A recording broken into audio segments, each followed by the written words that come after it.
आपल्या भारत देशाचे पहिले प्रधानमंत्री पंडित नेहरू यांचा जन्मदिवस, त्यानिमित्ताने त्यांना विनम्र अभिवादन करतो आणि त्यांच्याविषयीची माहिती प्रश्नोत्तराच्या रूपाने आपणासमोर सादर करीत आहोत. पंडित जवाहरलाल नेहरू यांचा जन्म केव्हा व कोठे झाला? 14 नोव्हेंबर 1889 अलाहाबाद या ठिकाणी पंडित जवाहरलाल नेहरू यांचा जन्म झाला आहे. जवाहरलाल नेहरू यांनी उच्च शिक्षण कोणत्या विद्यापीठात घेतले? तर ते केम्ब्रिज विद्यापीठ, इंग्लंड या ठिकाणी. जवाहरलाल नेहरूंच्या वडिलांचे नाव काय होते? मोतीलाल नेहरू व त्यांच्या आईचे नाव स्वरूप राणी असे होते. जवाहरलाल नेहरूंनी 1942 ते 1946च्या दरम्यान कोणते पुस्तक लिहिले? पुस्तकाचं नाव आहे द डिस्कव्हरी ऑफ इंडिया. कोणत्या वर्षी पंडित नेहरू भारताचे पंतप्रधान झाले? तर 1947 साली.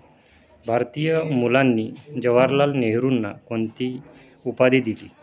तर ती उपाधी आहे चाचा नेहरू, पंडित नेहरू आणि आर्किटेक्ट ऑफ मॉडर्न इंडिया या प्रकारच्या उपाध्या त्यांना दिल्या आहेत. जवाहरलाल नेहरू यांचा मृत्यू केव्हा झाला? 27 मे 1964.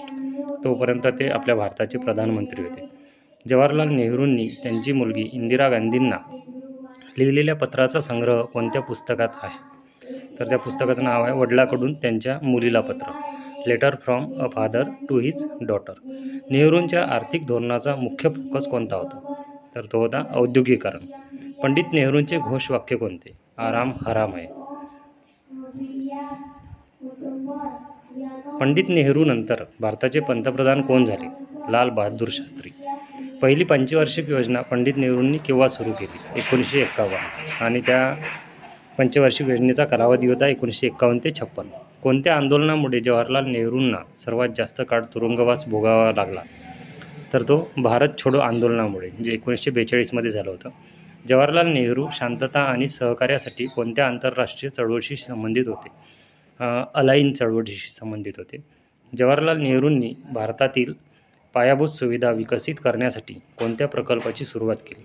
तर ती आहे स्टील प्लांट्सची. 1955 जवाहरलाल नेहरू यांनी कोणत्या महत्त्वपूर्ण आंतरराष्ट्रीय कार्यक्रमात सहभागी झाले होते? बांडुंग परिषद, जी इंडोनेशिया या ठिकाणी झाली होती. जवाहरलाल नेहरूंच्या आईचे नाव काय होते? कमला नेहरू. जवाहरलाल नेहरूंना त्यांच्या योगदानाची दखल घेऊन कोणता पुरस्कार देण्यात आला?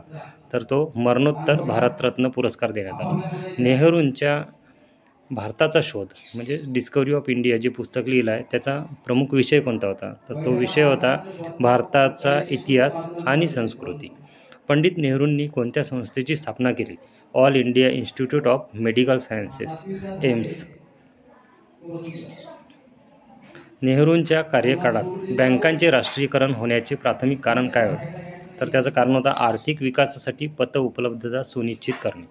भारतातील कोणत्या प्रमुख वैज्ञानिक संशोधन संस्थेची स्थापना करण्यात जवाहरलाल नेहरू यांचा मोठा वाटा होता?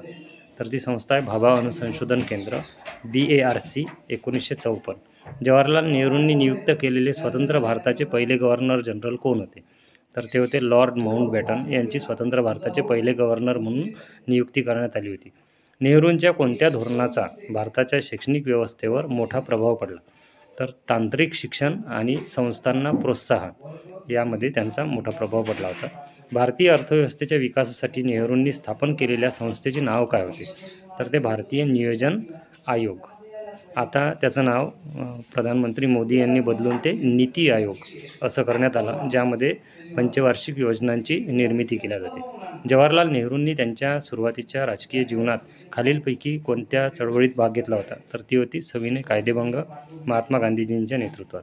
जवाहरलाल नेहरू यांचा जन्मदिवस भारतात कोणता दिवस म्हणून साजरा केला जातो? बालक दिन म्हणून, जो 14 नोव्हेंबर आजच्या दिवशी.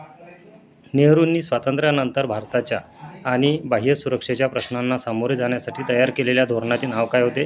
पंचशील, जे भारत आणि चीन या दोन देशांच्या दरम्यान पंचशील करार करण्यात आला. भारताच्या अलिप्ततावादी धोरणाचे शिल्पकार कोणाला म्हणतात? तर ते पंडित नेहरू यांना. अशा पद्धतीनं पंडित नेहरूंची माहिती आहे. धन्यवाद.